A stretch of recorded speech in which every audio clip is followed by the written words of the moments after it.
कलाम है, ये जब एक परफेक्ट कलाम है तो एक परफेक्ट बीइंग का होगा, तो जो चीज इसमें लिखी हुई है तो जाहिर सी बात है कि उसको मानना जानने की बुनियाद पर ही होगा। ये है हमारा अकीदे का मतलब। जी हाँ, तो जज़ाकल्लाह। आगे बढ़े, आगे चले भाई। बढ़ने से स्नेहा नाम से कोई आईडी है तो पहले इनको ले लूं हजरत। हाँ, पिछले हफ्ते भी ज्वाइन करना चाह रही थी। जी स्नेहा। हेलो। जी हेलो मुफ्ती जी। बोलिए। जी हाँ, बोलिए। मैं एक नॉन मुस्लिम गर्ल हूँ। मैं 20 इयर्स की हूँ और like something happened like 4 year before. So जो ये अल्लाह वर्ड्स है ना, ये काफ़ी कनेक्ट है मेरे लिए। मतलब मेरे को इसमें काफ़ी सुकून मिलता है जब मैं पेन में थी। जब आप क्या थी? आवाज कट गई। हाँ, जब मैं काफी पेन था मेरे को अंदर में, लाइक डिप्रेशन था, डिप्रेशन में थी। डिप्रेशन था तो अल्लाह लफ्ज़ से आपको सुकून मिलता था। ओके, या अल्लाह के जिक्र से, मतलब मैं सो नहीं पाती थी तो एक जिक्र है। हाँ, तो ये जिक्र से मैं प्रॉपरली थोड़ा सुकून की मेरे को नींद आती थी। तो मैं ये अल्लाह से कनेक्ट होना चाहती हूँ, बट लाइक जो 5 टाइम्स प्रेयर है ना आपका, जो करते हैं आपके रिलीजन्स में, सो मैंने एक फ्रेंड है वो मुस्लिम ही है, तो वो बोलती है, क्या बोलते हैं, शहादा। हाँ, तो वो उसको कबूल करने के बाद ही आप ये कर सकते हैं। तो इट इज नेसेसरी कि ठीक है। देखें, अगर आपको ये लगता है कि अल्लाह के जिक्र से आपको सुकून मिला है और मिलता है, और दूसरे ये कि अल्लाह मौजूद है, ठीक है, जभी तो उसके जिक्र से सुकून भी मिल रहा है, वरना आप तो एक नॉन मुस्लिम फैमिली में पैदा हुई हैं, किसी और नाम के चबने से आपको जो है वो सुकून मिलता है। लेकिन ये कि आपको अल्लाह का नाम बोलने से सुकून मिल रहा है, तो अल्लाह ताला मौजूद है अगर आपके नज़दीक, और आपको लगता है कि 5 नमाजें मुझे पढ़नी चाहिए ताकि मुझे उसका सवाब मिले, मुझे सवाब मिले, मेरी जिंदगी में सुकून हो, और मेरी आखिरत में जो मरने के बाद की जो जिंदगी है वो भी मेरी पुरसुकून गुजरे। सिर्फ इस दुनिया का सुकून तो नहीं चाहिए ना, क्योंकि इस्लाम के एतबार से लाइफ यहाँ खत्म नहीं होती, लाइफ तो चलती है। अगर आपको और आप कल की या परसों की प्लानिंग इस दुनिया की करती हैं, तो हमें आखिरत की यानी मरने के बाद जो हमारी जिंदगी है उसकी भी प्लानिंग करनी होगी। तो ऑब्वियसली बात है कि अल्लाह का जो पेश किया हुआ, नाजिल किया हुआ, भेजा हुआ जो दीन है, आखिरी दीन, उसको कबूल करना जरूरी है। उसको कबूल करने का जो प्रोसेस है वो दिल से मानना और जबान से उसका ऐलान करना। दिल से मानना, आपने उसका कोई प्रोसेस नहीं, आप दिल से मान लें, और प्रोसेस उसका क्या है कि वो शहादा है, वो कहनी पड़ती है। हाँ, और ये है लाइक एज यू, मतलब मैं आपको बताई कि मैं एक नॉन मुस्लिम हूँ, तो मेरे फैमिली में तो मंदिर तो जाएंगे, लाइक मैं अपने दिल से मान रही हूँ, बट मेरी फैमिली तो इसके अगेंस्ट ही होंगे, ऑब्वियस है। हाँ, तो मैं मंदिर नहीं जा सकती ऐसे में। जी नहीं, आपने अगर इस्लाम कबूल किया तो इस्लाम कबूल करने का मतलब ही यह है कि एक खुदा को मानना। जब आपने एक खुदा को मान लिया तो अब आप 5 या 50,000 खुदा को नहीं मान सकते। 2 काम एक साथ नहीं। हाँ, but like parents force me कि मंदिर चलो। मतलब जाहिर सी बात है कि अगर पेरेंट्स आपको, क्या पेरेंट्स मुझे बताएं, ये फोर्स कर सकते हैं आपको कि तुम फला बंदे से शादी कर लो, क्या आप उसको मान लेंगे? As a Indian parents they do. नहीं, वो दे डू फोर्स। क्या आप मानेंगी? मसलन एक निहायत वाहियात किस्म का आदमी है, ना वो गुड लुकिंग है, ना उसके पास पैसे हैं, खाने को कुछ नहीं है, लेकिन वालिदैन का जो है वो दिल आ गया उसके ऊपर, वो ये कह रहे हैं कि शादी करो इससे। मैं ट्राइंग टू, मतलब उनको समझाने की कोशिश करूंगी। रेजिस्ट करेंगी, समझाने की कोशिश करेंगी, रेजिस्ट करेंगी। ठीक है, अब मैं एक और मिसाल देता हूँ। आपकी मिसाल नहीं दे रहा हूँ मैं, मैंने ये कोई, चूंकि मिसाल थोड़ा सा ड्रैगेटरी है। पेरेंट्स अपनी लड़की को फोर्स कर रहे हैं कि वो प्रोस्टिट्यूट बन जाए, और लड़की नहीं चाहती है, तो क्या वो रेजिस्ट नहीं करेगी? करेगी। करना चाहिए उसको रेजिस्ट। गलत काम के ऊपर पेरेंट्स मजबूर नहीं कर सकते, ये आपका राइट है। डेफिनेटली। तो अब इसी तरीके से अगर आपके पेरेंट्स आपको मजबूर कर रहे हैं कि मंदिर जाएं, आपको मंदिर जाना है, आपको पूजा करनी है, तो आपको रेजिस्ट करना पड़ेगा। आपको कहेगा भाई मैं इस चीज को नहीं मानती। और इंडिया में एक बड़ी तादाद ऐसे नौजवानों की है, यूथ की है, कि जो मंदिर नहीं जाती। वो कहती है कि भाई हम इस चीज में विश्वास करते ही नहीं है, बस हम तो घर में ही ठीक है। तो पेरेंट्स जाते हैं, बच्चे नहीं जाते, तो पेरेंट्स को कोई मसला नहीं है। हाँ। तो ऐसे ही आपको समझाना पड़ेगा अपने वालिदैन को कि भाई ये मेरी पर्सनल लाइफ है, मेरी पर्सनल फीलिंग है, फेथ है, और ठीक है मैं आपके फेथ की ईमान अगर रिस्पेक्ट कर रही हूँ कि मैं आपको कुछ नहीं कर रही हूँ, आपको जाना आप जाए, लेकिन आप मेरी रिस्पेक्ट करें। You have to give me my personal space. Definitely. तो ये बात है, नहीं दो कश्तियों में सवार होकर नहीं चला जा सकता। तो आप इस पर गौर करें। वैसे ऐसे सोच रही थी, वो तो अपने पे वर्क करूंगी, पेरेंट्स को समझाऊंगी। राइट। ये जो डिसीजन है ना, ये जिंदगी का सबसे बड़ा डिसीजन होता है। ये अपनी शादी के तैयार होने से, शादी में जब आप हाँ करेंगी, उससे भी बड़ा डिसीजन है ये, क्योंकि ये लाइफ चेंजिंग है, कंप्लीट लाइफ आपकी चेंज हो जाएगी। तो आपको इस पर गौर करना है कि मैंने अगर शहादा ले ली और मैंने इस्लाम कबूल कर लिया, तो मैं अपने पेरेंट्स के साथ मेरा क्या रवैया होगा, उनका क्या रिएक्शन होगा, और मैं किस तरह मुझे डील करना है मजबूती के साथ। ऑब्वियसली परेशानी आएगी, तो मजबूती के साथ साबित कदम रहना है, स्टेडफास्टनेस अपनी जिंदगी में लानी है, तो जाकर ही आप इस रास्ते में आगे बढ़ सकेंगी। ये रास्ता कुर्बानी मांगता है, सच्चाई का जो रास्ता है ना, उसमें कुर्बानी है। हाँ सर, बट अभी तो लाइक मैं 20 इयर्स की हूँ, अभी मैं फाइनेंशियली इंडिपेंडेंट भी नहीं हूँ, तो ज्यादा आर्ग्यूमेंट भी नहीं कर सकती हूँ। तो like 25, 26 maybe I am trying, because अभी तो मेरे बोलने पर लाइक तुम इमेच्योर हो इस टाइप की हो जाएगा। ठीक है, हाँ, वो उनका आर्ग्यूमेंट बिल्कुल है, ये इमोशनल आर्ग्यूमेंट है। उसका एक तरीका ये है कि आप दिल से मान रहे हैं। आपने मसलन, मैं तो आपको नहीं जानता, आप मुझे पर्सनली नहीं जानती, मैं आपको पर्सनली नहीं जानता, ठीक है। आप मेरे पास या किसी और स्ट्रीम पे जाकर आपने, या किसी पर भी अपने दिल में भी अपनी जबान से अपने रूम में बैठकर आपने शहादा कह ली, वो काफी है। अब आप आहिस्ता आहिस्ता दीन के ऊपर चलती रहें। मसलन आपको नमाज पढ़नी है, तो जितनी नमाज आप पढ़ सकती हैं कमरा बंद करके, लॉक करके, कि भाई किसी को पता ना चले कि मैं नमाज पढ़ रही हूँ, आप उतना पढ़ें। जितनी नहीं पढ़ सकती हैं उसको आप बाद में अदा कर लें जब भी आप अकेली हो। तो यानी आप कम से कम उस रिलीजन से, उस ट्रूथ से अपने आप को कनेक्ट करना शुरू करें, और उसके बाद जब आपको जिस वक्त ऐलान करना उस वक्त ऐलान कीजिएगा, कोई मसला नहीं है। हजरत मैं यहाँ मैं सिस्टर मौजूद हैं, मैं यहाँ ना एक बात कहना चाहता हूँ जो जेनरिक मैं बोलूँगा नौजवानों के लिए, यूथ के लिए, क्योंकि सिस्टर ने बताया कि उनकी एज 20 के करीब है, यंग हैं और स्टडी कर रही हैं और मजीद वो सारे मामला। तो आज की जनरेशन को हमने ये चीज देखा है कि वो अपने माँ बाप को जिन कामों को वो पसंद करते हैं या जिनमें उनका पैशन होता है, मान लीजिए दुनिया के कोई काम हैं, आर्ट्स के लिए कोई काम करने हैं, या कोई और ऑनलाइन कोई उनकी एक्टिविटी है, या इसी तरीके से एक्स्ट्रा करिकुलर कोई एक्टिविटी है, या इवन एजुकेशन के मामले में कोई बात कर रही है, तो हमने औलाद को, जो जनरेशन है, यूथ जनरेशन जो है, इसको हमने स्टैंड लेते देखा है। ये बड़ी डेडिकेटेड, बड़ा अग्रेसिवली मामला करते हैं। हम नहीं कह रहे कि यही एग्रेशन या यही एक्सट्रीम रवैया आपको इख्तियार करना चाहिए या किसी को भी यूथ को, मगर ये जरूर आज की यूथ को सोचना चाहिए कि अगर आप अपने सेल्फ इंटरेस्ट के लिए, दुनियावी कई चीजों का, वर्ल्डली कुछ थिंग्स के लिए आप स्टैंड ले सकते हो, तो यही डेडिकेशन और यही सीरियसनेस आपको अपनी इस दुनिया और आखिरत की दुनिया के लिए होनी चाहिए। जब एक मुसलमान इस्लाम को स्वीकार करता है, वो अपनी इस जिंदगी के बारे में एक्स्ट्रा सीरियस हो जाता है, प्रोएक्टिव हो जाता है।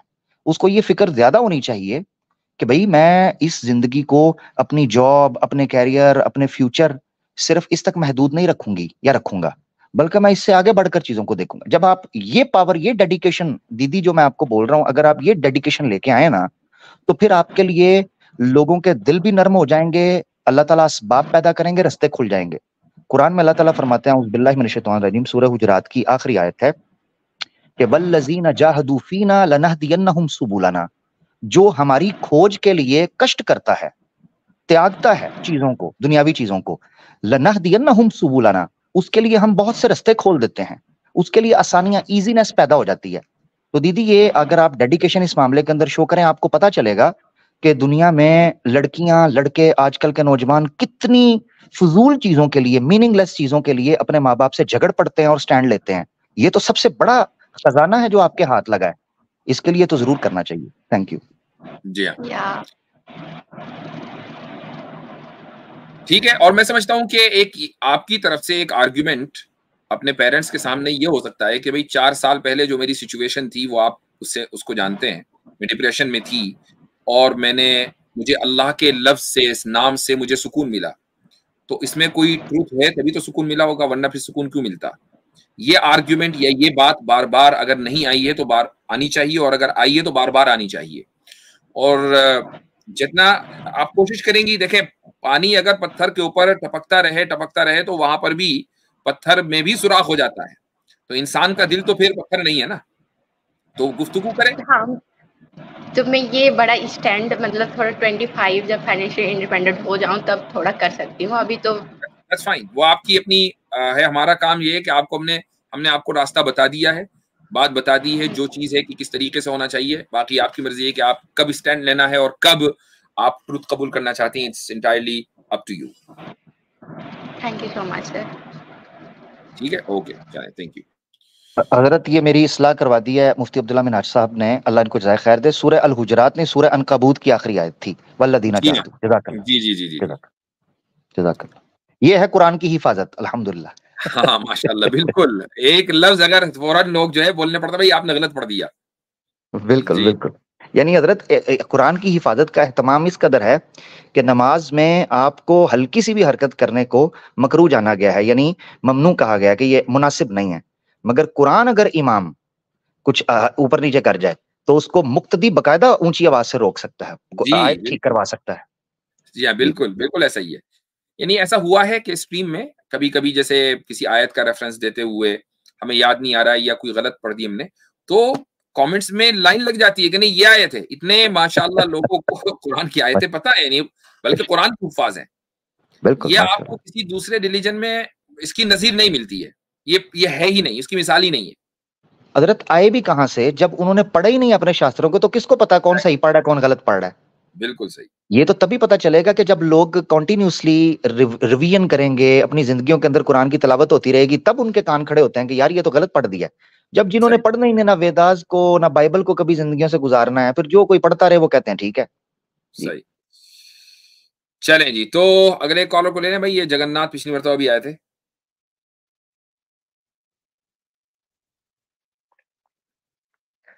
अस्सलाम वालेकुम मुफ्ती साहब। वालेकुम जी भाई। हमारे आपको भी अस्सलाम वालेकुम। वालेकुम अस्सलाम व रहमतुल्लाहि व बरकातहू। जी भाई। जी भाई बोलिए। जी भाई, मुफ्ती साहब हमारी बात हुई थी आखिरी बात जो आदम सलाम के ऊपर, उनके बच्चों के मैरिज के ऊपर। जी, वहाँ के मेरा सवाल ये था कि ये इस्लाम में हर एक नियम, हर एक रूल। सॉरी जगन्नाथ भाई, मैं थोड़ा सा क्लियर कर दूं क्योंकि आपने सलाम किया है। तो ये भाई हैं जो इनके फादर जो हैं कहते हैं कि उन्होंने इस्लाम कबूल किया था, फिर इस्लाम छोड़कर हिंदू धर्म में वापस आ गए, तो ये उनकी जनरेशन में से हैं, तो गोया ये एक हिंदू परिवार से हैं, तो इसलिए इस्लाम वगैरह ये चीजें कर लेते हैं। जी जी भाई। हाँ मुफ्ती साहब, मैंने ये पूछा था कि इस्लाम में जो भी रूल्स हैं वो फिक्स है या फिर सिचुएशन के हिसाब से बदली जा सकती हैं। कुछ उसूल फिक्स्ड हैं कि जिनका ताल्लुक, जिनको हम ये कहते हैं कि जिनको हम उसूल बोलते हैं, यानी उसूल का मतलब ये है कि वो चेंजेबल नहीं है उसका। और कुछ उसूल के, यानी उसूल कहते हैं रूट्स को, और जो ब्रांचेस होती हैं उनको बोला जाता है फुरूअ। उसूल के मुकाबले में जो लफ्ज आता है वो है फुरूअ। तो जैसे आप एक दरख्त देखेंगे तो दरख्त अपनी जगह नहीं बदलता, जहां है वहां है, लेकिन जो ब्रांचेस हैं वो कभी लटक जाएंगी, कभी यानी डिपेंड करता है कि उसमें उस पर कितना वजन है, कितने फल लगे हुए हैं। तो उस एतबार से ब्रांचेस का जो शेप है या उसका जो आकार है या उसका जो साइज है वो घटता बढ़ता रहता है। तो उसको बोला जाता है, ब्रांच के लिए जो लफ्ज आता है अरबी में वो आता है फुरूअ। तो फुरूअ में तब्दीली हो सकती है, उसूल में कोई तब्दीली नहीं होगी। जी, जैसे कि शादी में आपने बताया था कि एक ही परिवार में माँ बेटे से, बाप बेटे से, या फिर खुद के भाई बहन में, इसमें तब्दीली हो सकती है क्योंकि जैसे कि लास्ट में आपने सवाल पूछा था मैंने कि आदम, कुछ उसूल ऐसे होते हैं जो अक्रॉस ऑल रिलीजन, जितनी भी शरीयतें हैं, हर शरीयत अलग है। आप सल्लल्लाहु अलैहि वसल्लम की शरीयत अलग है, हजरत मूसा की शरीयत अलग है, हजरत ईसा की अलग है, हजरत दाऊद की अलग है, हजरत इब्राहिम की अलग है, हजरत नूह की अलग है, हजरत आदम की अलग है।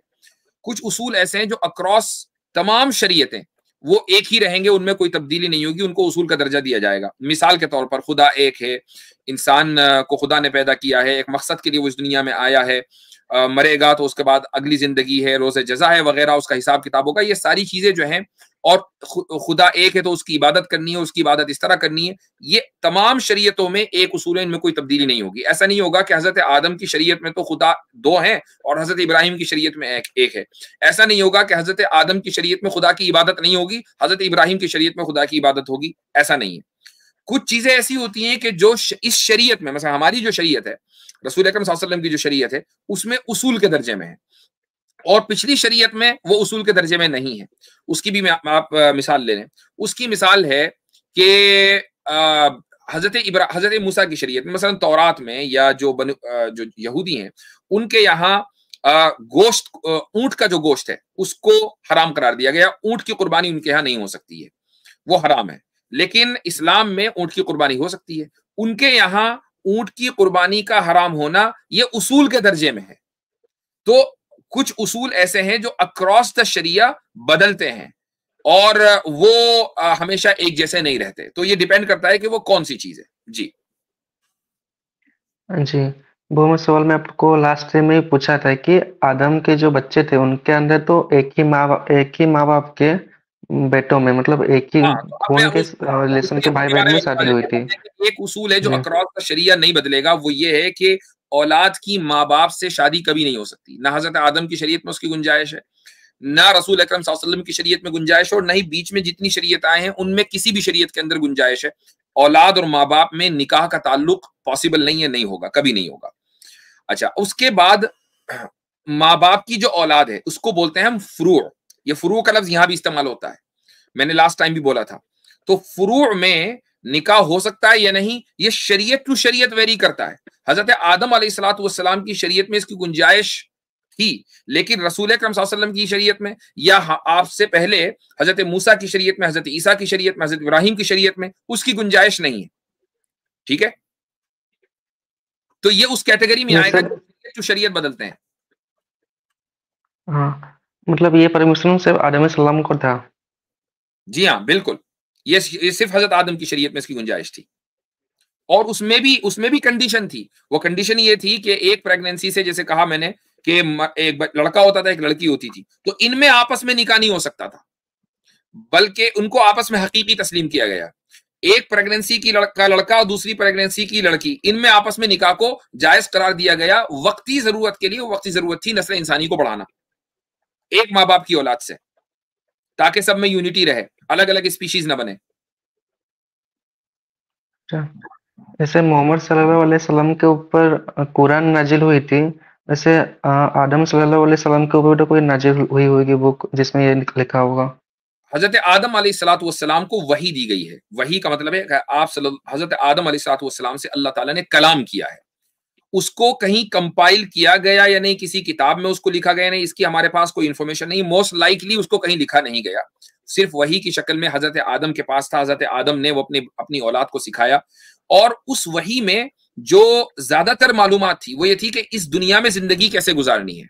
उसमें ज्यादा इबादतें कि हज ऐसे करना है, रोजा ऐसे रखना है, नमाजें इतनी पढ़नी है, 5 पढ़नी है, ज़कात ऐसे देनी है, ये सारे अहकाम अगर होंगे भी तो बहुत ही यानी कम दर्जे पर होंगे कि भाई 5 वक्तों के बजाय 1 वक्त की नमाज पढ़नी है, 2 वक्त की नमाज पढ़नी है। लेकिन असल उस वक्त इंसानियत को जो जरूरत थी वो ये थी कि इस दुनिया में अब आ गए हैं तो यहाँ जिंदगी कैसे गुजारें। तो जिंदगी गुजारने के उसूल वो उस शरीयत में ज्यादा थे, और वही दरअसल हजरत आदम से और उनकी औलाद से मुंतकिल होते होते होते होते हम तक पहुंचे हैं। जी मुफ्ती साहब, मेरा पूछने का ताल्लुक ये है कि अगर कोई और मुझसे पूछे कि मैं उसको बता दूंगा कि आदम सलाम के टाइम पर ये अलग था, उनके लिए ये जरूरी नहीं था। तो अगर वो कुछ मुझे दिखाने के लिए बोले, प्रूफ दिखाने के लिए, उसके लिए कोई अगर रेफरेंस हो तो ये बस ये आदम सलाम के लिए ही जारी किया गया था, और किसी के लिए नहीं। हदीस में किसी सही हदीस में या किसी कुरान की आयत में इसका कतअन कोई जिक्र नहीं है कि हजरत आदम की औलाद में शादी इस तरह होती थी। इसका कोई जिक्र नहीं है। ये वन ऑफ मैनी पॉसिबिलिटीज है। सिर्फ इतना है कि एक सहाबी इब्न अब्बास रदी अल्लाहु अन्हु ने ये कौल जिक्र किया है कि ऐसा होता था, ठीक है, और ये मोस्ट लाइकली उन्होंने बिब्लिकल इंटरप्रिटेशन ली है, यानी ये यानी यहूदियों से और ईसाइयों से होकर ये हजरत इब्न अब्बास तक पहुंचा। हजरत इब्न अब्बास ने उसको जिक्र कर दिया। कुरान में कहीं लिखा हुआ नहीं है, हदीस में कहीं लिखा हुआ नहीं है। हम इस चीज को, चूंकि हजरत इब्न अब्बास ने इसको जिक्र किया, इसको सही मानते हुए आगे बात कर रहे हैं कि दूसरी पॉसिबिलिटीज के मुकाबले में ये पॉसिबिलिटी ज्यादा बेहतर है। लेकिन क्या यही एक वाहिद रास्ता था, इसके अलावा कोई दूसरा रास्ता नहीं था, या क्या हम इस चीज के ऊपर ईमान लाते हैं? ऐसा नहीं है। जी जी, मुफ्ती साहब दूसरा सवाल ये था अच्छा, इस पर सॉरी, मतलब सॉरी, इस पर ना एक कुरान की आयत है, सूरह माइदा की आयत नंबर है 48। उसमें एक उसूल अल्लाह ने दिया है अहले किताब को मुखातिब करते हुए, क्योंकि उनको कहा जा रहा था तुम इंजील को नाफिज कर लो या तौरात को नाफिज कर लो, कम से कम फासिक ना बनो। ये वही कॉन्टेक्स्ट है जिसमें कहा गया कि औज़ु बिल्लाहि मिनश शैतानिर रजीम 47 में, केवल यहकुम अहलुल इंजील बिमा अंज़लल्लाहु फीही व मन लम यहकुम बिमा अंज़लल्लाहु फउलाइका हुमुल फासिकून। तो इंजील वाले जो हैं वो कम से कम इंजील को अल्लाह की तरफ से मानते हो तो उसको इंप्लीमेंट तो करो, उस शरीयत को।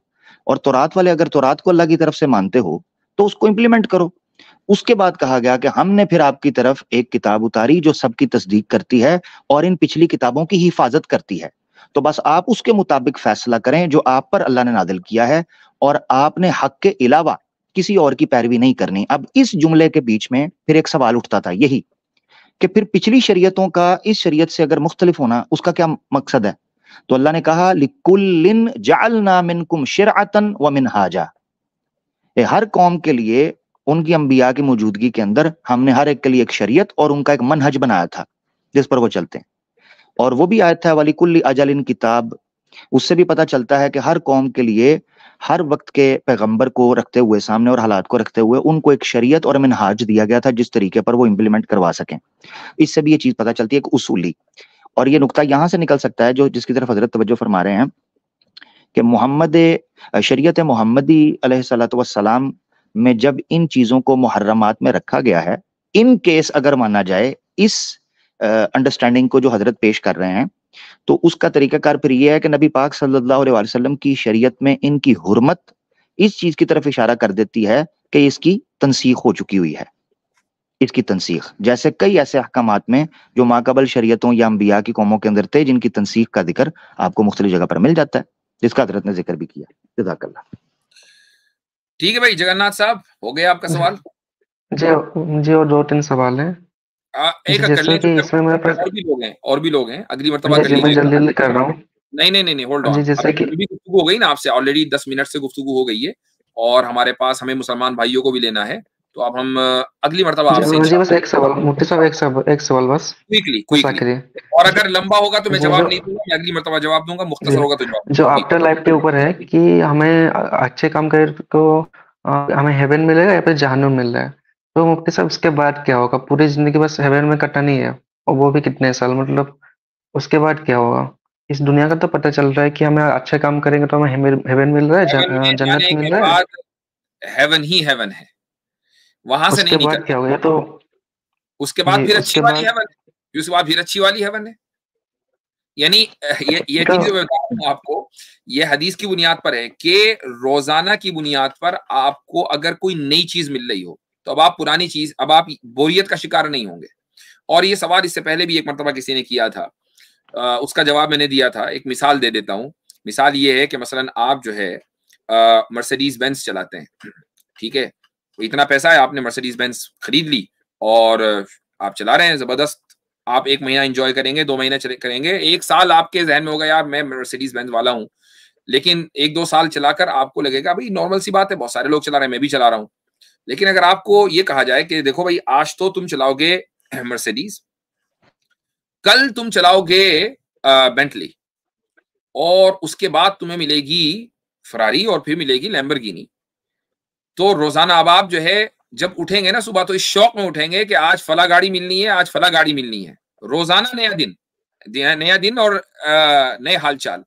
तो इसमें इंसानियत को जी, आप उसको अब जन्नत की सबसे एक एग्जांपल दीजिए, मैं क्योंकि जन्नत में तो अलग होगा ना, मतलब वो कब तक चलेगा? आप जन्नत की रोह से कोई एग्जांपल दे दीजिए, मतलब नया जन्नत कैसा होगा, मतलब इस तरह कुछ। भाई देखें, अल्लाह रसूल अकरम सल्लल्लाहु अलैहि वसल्लम ने फरमा दिया कि जो आखिरी इंसान है ना जो जन्नत में जाएगा, आखिरी लास्ट बंदा, और लास्ट बंदा जाएगा इसलिए कि उसने हरकतें बहुत कर रखी होंगी, तो लास्ट बंदा जो जाएगा उसकी जन्नत इस दुनिया के 10 टाइम तकरीबन होगी, यानी इस दुनिया को आप 10 गुना कर दे, और इस दुनिया में तारीख में जो सबसे बड़ा बादशाह गुजरा होगा कि जिसकी पूरी दुनिया के ऊपर हुकूमत रही होगी, उससे बढ़कर हुकूमत उसकी होगी। इसका मतलब क्या है कि जो आखिरी बंदा है उसकी जन्नत इस दुनिया की जो आला तरीन लग्जरी है उस जैसी मिलनी है उसको। लेकिन इसके बीच में या उस सबसे ऊपर वाले जो लोग हैं उनके बारे में रसूल अकरम सल्लल्लाहु अलैहि वसल्लम ने फरमा दिया कि उनको जन्नत वो मिलनी है कि जो न इंसान के किसी जहन के किसी गोशे में आज तक उसका ख्याल आया, यानी हम उसके बारे में तसव्वुर भी नहीं कर सकते वो क्या है। तो जब हम उसके बारे में तसव्वुर ही नहीं कर सकते वो क्या है, आप जो भी सोचेंगे उससे बेहतर ही है, तो मैं कैसे बता दूं कि नवंबर में मिलेगा और दिसंबर में मिलेगा जन्नत में जाकर? मैं ज्यादा से ज्यादा यही कह सकता हूं कि जो भी मिलेगा अगले दिन उससे बेहतर मिलेगा और वो कभी खत्म नहीं होगा। कामना का भी तो उसका एंड होगा ना, जैसे कि आपने बोला एक दिन इससे पक जाऊंगा, उससे और अच्छी मिलेगी, फिर उससे और अच्छी मिलेगी। सॉरी, ये सब का तो एंड होगा ना। हाँ ये अच्छा भाई, मैं जगन्नाथ भाई सिर्फ इंफॉर्मेशन के लिए, ताकि आप बेहतर जवाब दे सकूं, जान सकूं, आप एलीट, यानी ये जो तरतीब हमारे मुआशरे में अनफॉर्चुनेटली बन चुकी है, आप इसमें कहाँ फिट बैठते हैं? एलीट क्लास है, अपर मिडिल क्लास है, लोअर मिडिल क्लास है, या लोअर क्लास है? आप अपनी फैमिली को इस कैटेगरी में अनफॉर्चुनेटली जिसमें हम बढ़ चुके हैं कहाँ देखते हैं फाइनेंशियली? जी upper middle class. Upper middle class, ठीक हो गया। अगर आप एलीट क्लास में होते या आप अपर एलीट क्लास में होते तो आपको हमेशा नीचे गिरने का डर लगता। मैंने हमेशा ये सवाल उन लोगों को करते हुए देखा है जो अमूमन फटे हाल होते हैं, क्योंकि उन्होंने अपर क्लास का मजा नहीं चखा होता। कभी उस बंदे की हालत देखें कि जो मल्टी बिलियनर होता है, जब उसके शेयर्स नीचे गिरते हैं तो वो कैसे फड़फड़ाता है। उसको क्यों लगता है कि ये हमेशा कांस्टेंट रहे या मैं हमेशा बढ़ता रहूं, अमीर से अमीरतर होता रहूं। जिस बंदे ने इस दुनिया की लज्जत को चख लिया है, जिसको अल्लाह ने कहा था ज़ुय्यिना लिन्नासि मिन हुब्बुश शहवात, कि जब इस दुनिया की लज्जतें इंसान की जुबान को लग जाती है ना, और यहाँ की पावर, यहाँ की सहूलत, हिटलर ने कहा था सबसे एडिक्टिव चीज पावर है। चूंकि बात कुरान की हो रही थी, हुब्बुश शहवात, ज़ुय्यिना लिन्नासि हुब्बुश शहवात, मिन नहीं है, हुब्बुश शहवात। जी जी, थैंक यू, जज़ाकल्लाह, हुब्बुश शहवात, जज़ाकल्लाह। अच्छा, वो हिटलर ने भी ये बात कही थी, सबसे एडिक्टिव चीज जो है ना वो इंसान के पास पावर है। जब उसको पावर या इस तरह की सहूलतें, फैसिलिटेशन जिंदगी में मिल जाती है ना, तब उसको पता चलता है कि इन छिन जाने का डर क्या है। तब उसको ये चीज महसूस होती है कि वो क्यों चाहता है कि मुझे ये सारी जिंदगी इस तरह जीऊं। और मैं आपको एक चीज और बताता हूं, जब इंसान गरीब हो या कमजोर रह रहा हो तो उस वक्त उसको जिंदगी की कदर उस तरह नहीं महसूस हो रही होती ना। वो जिंदगी दुनिया के अंदर जीने को इतनी अहमियत देता है टफ हालात में, मगर उसको इतनी कदर नहीं आती। मगर जैसे जैसे उसके पास सहूलतें आती हैं ना, तो उसको पता चलता है कि यार मैं मर ना जाऊं। अगर मैं मर गया तो ये तो सारी सल्तनत मेरी जो अंपायर खड़ी की है, ये तो बेड़ा गर्क हो जाएगा, ये तो तबाह हो जाएगी। यानी इंसान की फितरत में बुलंदी लिखी है कि वो बुलंदी को हासिल करे, और इसी तरीके से तसलसल यानी कंसिस्टेंसी या कॉन्स्टेंटली वो चाहता है कि वो इस चीज को लेकर चले। ये डर जन्नत के अंदर खत्म हो जाएगा। इसीलिए वो परमानेंट, जो आप कह रहे हैं ना कि उधर क्या होगा, ये वो परमानेंट चीज आएगी जो इंसान के अंदर से इस गिर जाने को या इन चीजों के छिन जाने के डर को खत्म करेगी। आज पूरी की पूरी साइंस, जो मेडिकल साइंस है, उसके लिए एक मिथ बना हुआ है एजिंग को और डेथ को रोकना। वो ये कहते हैं कि जनाब इंसान की उम्र ना बढ़ जाए, किसी तरीके से इसको रिवर्स करके रखें या रोकें, स्लो डाउन करें। इसी तरीके से वो कहते हैं कि मौत ना आए। ये क्यों कहते हैं वो? क्योंकि वो चाहते हैं परमानेंट हो जाए ये चीजें, इटर्निटी को हासिल करना, इमोर्टैलिटी को हासिल करना। तो ये चीज जन्नत के अंदर जब दी जाएगी तो फिर उसकी कदर और उसकी अहमियत पता चलेगी। और दूसरी चीज ये है दिल का सुकून।